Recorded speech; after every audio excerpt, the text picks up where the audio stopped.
మన రైతు మన రామానాయుడు కార్యక్రమంలో 1,63,00,000 అభివృద్ధి పనులకు శంకుస్థాపన చేసిన మంత్రి నిమ్మల. గత 5 ఏళ్ల పాలనలో ఆంధ్రప్రదేశ్ తగలబడుతుంటే నీరో చక్రవర్తిలో మద్యం డబ్బులు లెక్కపెట్టుకున్న జగన్కి జనాల సమస్యలపై మాట్లాడే అర్హత లేదు. ప్రకృతి విపత్తు వల్ల జరిగిన ప్రమాదాన్ని కూడా శవ రాజకీయం కోసం ఉపయోగించుకుంటున్న వ్యక్తి జగన్.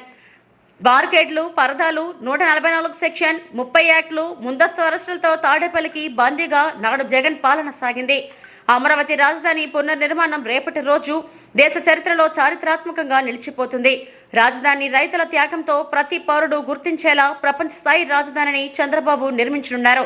విధ్వంస పాలకుడి చేతిలో శిథిలమైన ఆంధ్రప్రదేశ్ రాష్ట్ర రాజధాని అమరావతి స్వప్న సాకారం దిశగా అడుగులు వేస్తుంది.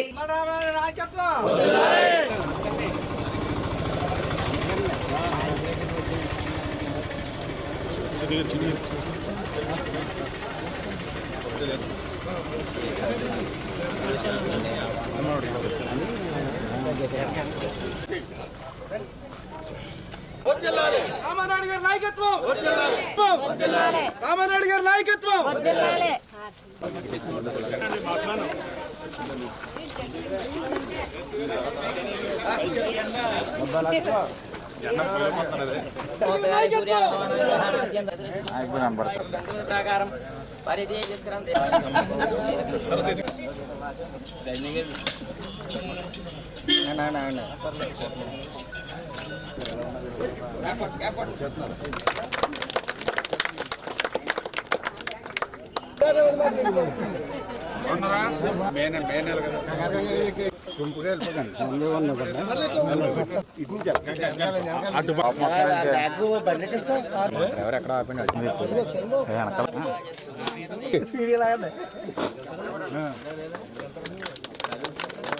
మన రామానాయుడు కార్యక్రమంలో భాగంగా ఈరోజు పాలకొల్లు మండలంలో 1,62,00,000 రూపాయలతోటి ఈరోజు 4 పనులకు శంకుస్థాపన చేయడం జరిగింది. అందులో ప్రధానంగా పోలపల్లి జున్నూరు ఛానల్కి సంబంధించి 9.67 లక్షలు, బగ్గేశ్వరం చింతపురం జున్నూరు ఛానల్పై గ్రహదారి కోసం 22.20 లక్షలు, బగ్గేశ్వరం సత్యనారాయణపురం మరి గ్రావెల్ రహదారి 69.30 లక్షలు, బగ్గేశ్వరం డ్రైన్ మీద మరి ఏదైతే బాక్స్ ఇన్లెట్స్ ఏవైతే ఉన్నాయో దానికి 61 లక్షలు, మొత్తం 1,62,00,000 రూపాయలతోటి ఈవేళ 4 పనులకు మరి ఈరోజు మన రైతు మన రామానాయుడు కార్యక్రమంలో శంకుస్థాపన చేయడం జరిగిందని చెప్పి తెలియజేసుకుంటూ, ఈ రకంగా ఒక రైతు బిడ్డగా, ఒక వ్యవసాయం నుంచి వచ్చినటువంటి వ్యక్తిగా, ఆ రైతుల రుణం తీర్చుకునేటువంటి వ్యక్తిగా, అందరికీ అన్నం పెట్టేటువంటి అన్నదాతకు ఏ మాత్రం కూడా కష్టం ఉండకూడదు అనేటువంటి ఆలోచనతో ఈ నిధులు తీసుకురావడానికి ఆ రైతుల తరపున నేనే శ్రమించి, నేనే కష్టించి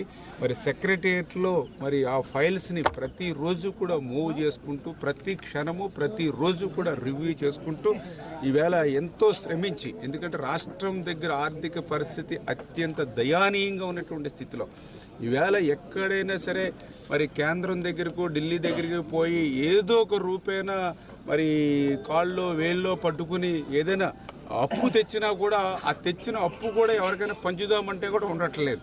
గత 5 సంవత్సరాల జగన్మోహన్ రెడ్డి పుణ్యవారి తెచ్చినటువంటి అప్పు కూడా మరి అది కూడా ఆవిరైపోతున్నటువంటి పరిస్థితి, ఆ యొక్క అప్పుల వడ్డీలు కట్టడానికి.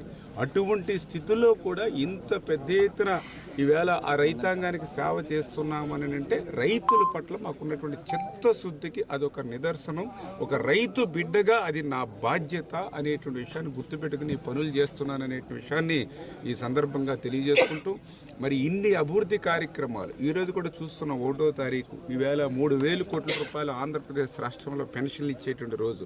ఇన్ని అభివృద్ధి కార్యక్రమాలు, ఇన్ని సంక్షేమ కార్యక్రమాలు చేస్తూ ఉంటే మరి ఈవేళ జగన్మోహన్ రెడ్డి మరి ఈవేళ మనం చూస్తూ ఉన్నాం, ఆయన మాట్లాడేటువంటి విధానం చూస్తూ ఉంటే చాలా ఆశ్చర్యంగా. ఎందుకంటే గత 5 సంవత్సరాలు ఆయనకి 151 సీట్లు ఇచ్చి 50% ఓట్లు ఇస్తే 5 సంవత్సరాలు ఎప్పుడైనా తాడేపల్లి రాజప్రసాదం వదిలి ఒక్క కాలు బయటకు పెట్టాడా?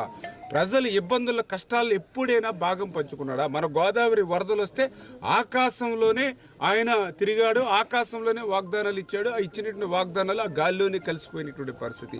ఎప్పుడైనా సరే రావాల్సి వస్తే 144 సెక్షన్, 30 యాక్ట్లు, పరదాలు, బ్యారికేడ్లు, ముందస్తు అరెస్టులు, హౌస్ అరెస్టులు, ఇదే కదా నీ 5 సంవత్సరాల పరిపాలన.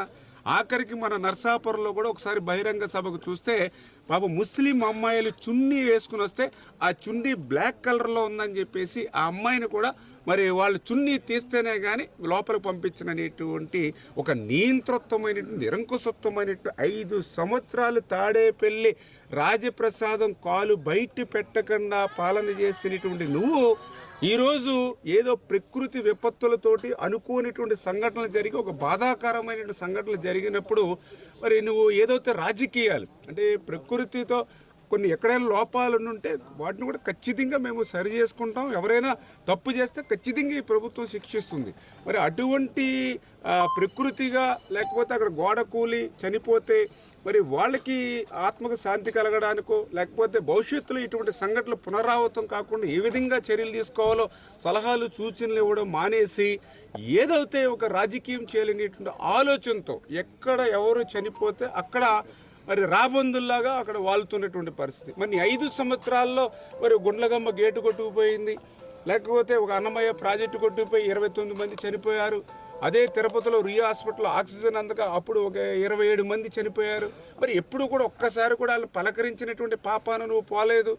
మరి ఈవేళ ఒక ఏదో అనుకోనిటువంటి దుర్ఘటన జరిగి చాలా బాధాకరమైన విషయం. మరి దానికి మనందరి మనసు కూడా కలిసివేసింది. దాన్ని ఎట్లా మనం భవిష్యత్తులో అటువంటి సంఘటనలు పునరావృతం కాకుండా ఎట్లా చేయాలనే దాని మీద దృష్టి పెట్టకుండా రాజకీయాలు చేసేటువంటి విధంగా నువ్వు వ్యవహరిస్తున్నటువంటి శైలి చూస్తూ ఉంటే ఈవేళ జగన్మోహన్ రెడ్డి వైఎస్ఆర్సీపీ పార్టీ అధ్యక్షుడు కాదు, ఆయన రాబందుల ముఠాకి ఒక అధ్యక్షుడిగా ఉన్నటువంటి పరిస్థితి ఈరోజు ఈ రాష్ట్రంలో కనిపిస్తున్నటువంటి స్థితి. ఖచ్చితంగా రేపు రాబోయేటువంటి రోజుల్లో మరి ఏదైతే ఈవేళ అమరావతి రాజధాని కూడా, ఎందుకంటే ఈరోజు ఏదైతే నరేంద్ర మోడీ గారు మరి ఆయన చేతుల మీదుగా మరి ప్రజా రాజధాని ఒక ప్రపంచ స్థాయి రాజధానిగా అమరావతి రేపొద్దుట ఈ యొక్క ఆంధ్రప్రదేశ్ రాష్ట్రంలో ఉన్నటువంటి 175 నియోజకవర్గాలకి కూడా ఒక సంపద సృష్టి కేంద్రంగా, ఒక సెల్ఫ్ ఫైనాన్స్ ప్రాజెక్టుగా, ఒక విద్యా ఉద్యోగ ఉపాధి కేంద్రంగా అమరావతి ఏదైతే 2వ తేదీన నరేంద్ర మోడీ గారి యొక్క రాజధాని పునర్నిర్మాణ సభ ఏదైతే జరుగుతుందో దానికి కూడా లక్షలాది మంది ప్రజలు కూడా ఈవేళ పెద్ద ఎత్తున రావడానికి ఉత్సాహంగా ఉత్తేజంగా, ఎందుకంటే గత 5 సంవత్సరాల్లో రాజధాని లేనిటువంటి రాష్ట్రంగా మార్చేసినటువంటి పాలన నుంచి ఈవేళ బయటపడి ఈవేళ ప్రజలందరూ కూడా వస్తూ ఉంటే, అంటే ఇటువంటి పాలన జరుగుతూ ఉంటే ఒక పక్కన సంక్షేమం, ఒక పక్కన అభివృద్ధి, మరొక పక్కన పరిశ్రమలు, పారిశ్రామికవేత్తలు, రాజధాని, పోలవరం, మరి ఇట్లా అభివృద్ధి వైపు ఆంధ్రప్రదేశ్ రాష్ట్రం దూసుకుపోతూ ఉంటే ఈవేళ జగన్మోహన్ రెడ్డి ఈ రకమైనటువంటి శవ రాజకీయాలతో ఈరోజు పనిచేస్తున్నటువంటి పరిస్థితిని చూసి ఈవేళ ప్రజలందరూ కూడా ముక్కును వేలేసుకుంటున్నటువంటి పరిస్థితి. ఖచ్చితంగా ఏదైనా ఈవేళ ప్రజల ఆశీర్వాదంతో ఈవేళ మేము అధికారంలోకి వచ్చాం. ప్రజల ఆకాంక్షలకు అనుగుణంగా మేము పనిచేస్తామని చెప్పి మీ ద్వారా తెలియజేస్తాం.